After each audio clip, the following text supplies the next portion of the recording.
Ligue burundaise des droits de l'homme, ITK, vient de sortir son rapport mensuel du mois d'avril 2023. Au cours de la période couverte par ce rapport, la situation des droits de l'homme au Burundi a été rapportée comme suit.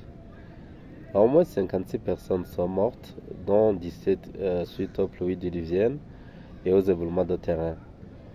Parmi ces personnes tuées, 26 personnes ont été retrouvées cadavres.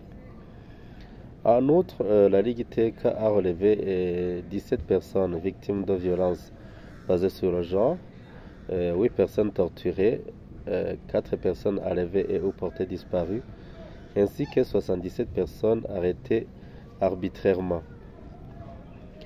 Parmi les victimes enregistrées figurent 5 femmes et 9 enfants morts, dont 2 suite au courant d'eau, une femme enlevée et 32 femmes arrêtées arbitrairement.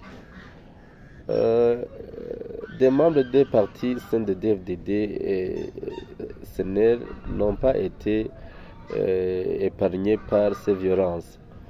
Ainsi, 3 membres du parti CNDD-FDD ont été tués, 5 membres du parti CNL ont été torturés et 3 membres du parti CNL ont été arrêtés arbitrairement. Le phénomène de cadavres continue à se manifester dans plusieurs localités du pays. Notre constat à la Ligue ITK est que lorsque ces cadavres sont retrouvés, les administratifs se pressent à les faire enterrer sans aucune enquête, ce qui est très inquiétant. Le rapport revient sur des questions liées à la justice, à la gouvernance et aux faits sécuritaires au cours de cette période.